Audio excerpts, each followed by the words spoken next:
দিনটা ছিল রবিবার। আজকে কে এসেছিল বাড়িতে আর তার সাথে কি কি করলাম সমস্তটাই কিন্তু থাকছে আজকের এই ব্লগে। Hey hello everyone, good morning and again welcome back to my another new blog. আশা করছি তোমরা সকলে ভীষণ ভালো আছো, আমিও কিন্তু খুব ভালো আছি। চলে আসলাম আবারও আরেকটি নতুন ভিডিওর সাথে। সকালটা শুরু হয়েছিল 1 কাপ চা আর তার সাথে গরম জল দিয়ে। যেহেতু শীতকাল পড়ে গেছে তাই এখন গরম জল ছাড়া আর কোনো উপায় নেই। চলো ছাদে যাওয়া যাক। চা খাওয়া কমপ্লিট। জানো, কিছুদিন যাবৎ ভাবছিলাম এই ব্ল্যাঙ্কেটটা রোদ্রে দেবো। মা প্রত্যেক দিন বলছে ঘুম থেকে উঠে ব্ল্যাঙ্কেটটাকে একটু রোদ্রে দে, কিন্তু ওই যে আজকে করব কালকে করব করতে করতে করাই হচ্ছিল না। আজ ভাবলাম না, ঘুম থেকে উঠে চা খেয়ে আগে ফার্স্ট কাজটা করে নিই, আর সেটা ছিল এটাকে রোদ্রে দেওয়া। আর দেখো, বীভৎস রোদ উঠেছিল সেদিন, মনেই হচ্ছিল না যে এটা শীতকাল। যাকে এখন নিচে গিয়ে আবার সকালের ব্রেকফাস্ট বানাতে হবে। কি খাবো ভাবতে ভাবতে মা বলল চটপট গোলা রুটি বানিয়ে নে, যেহেতু বাবাও বেরোবে তাই ফটাফট একটু গোলা রুটিটাই, মানে শর্ট টাইমে খুব ভালো একটা খাবার। এই তো এখন আমি আর মা দুজনে মিলে বানিয়ে নিচ্ছি, যেহেতু আমি কখনো গোলা রুটি বানাইনি, আজ ফার্স্ট টাইম বানানোর ট্রাই করলাম। জানি আদৌ এটা খেতে কেমন হবে এখনো বলতে পারছি না। যাকে একবার তো ট্রাই করাই যেতে পারে, তাই না বলো?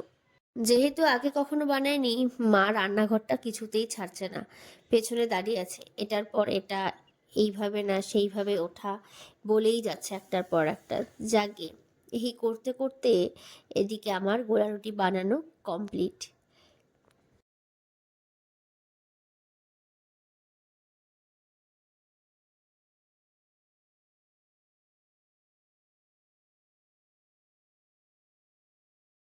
দেখতে কিন্তু বেশ ভালোই হয়েছে বলো, তার সাথে কিন্তু খেতেও দারুণ হয়েছিল।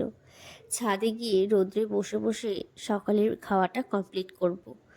তারপর নিচে নেমে আবার স্নানটা সেরে নেব। বেশি বেলা হয়ে গেলে না প্রচণ্ড ঠান্ডা লেগে যায়।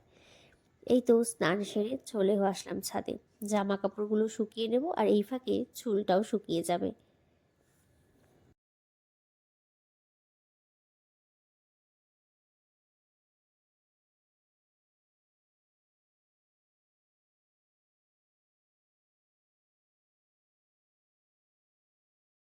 চলো এবার নিচে যাই। দেখো কে এসেছে, চিনতে পারছো? এবার আমি যখন স্নান সেরে ঠাকুর ঘরে যাব, ওই ফাঁকি তো ও এসেছিল, তো ওকে নিতে নিচে নেমেছিলাম। তারপর আমি যে ঠাকুর ঘরে যাব প্রণাম করতে, ও আমাকে বলছে যে ও নাকি আমার সাথে ঠাকুর ঘরে আসবে। আর আমি তো তখন বুঝতে পারিনি হে ম্যাডাম বসে বসে আমার পাশে কি করছে, আমি তো ভেবেছি নর্মালি বসে আছে। পরে যখন আমি ভিডিওগুলো দেখছি তখন দেখছি আমি ঠিক যেমন যেমন করছিলাম ও আমার সাথে ঠিক তেমন তেমন করার চেষ্টা করছিল।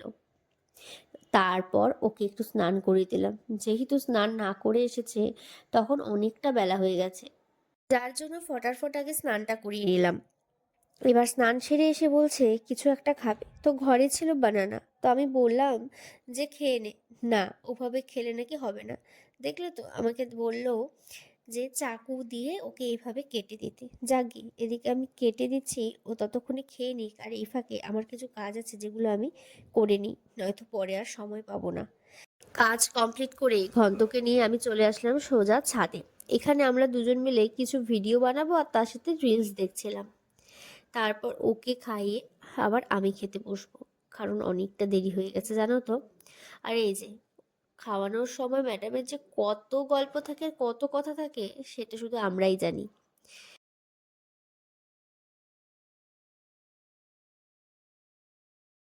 এই ছিল আজকের একটি ছোট্ট ব্লগ। দেখা হচ্ছে আবারও খুব তাড়াতাড়ি সুন্দর আরেকটি ব্লগে। আজকের কিছু ভালো লাগলে প্রচুর প্রচুর শেয়ার করে দিও। Bye bye.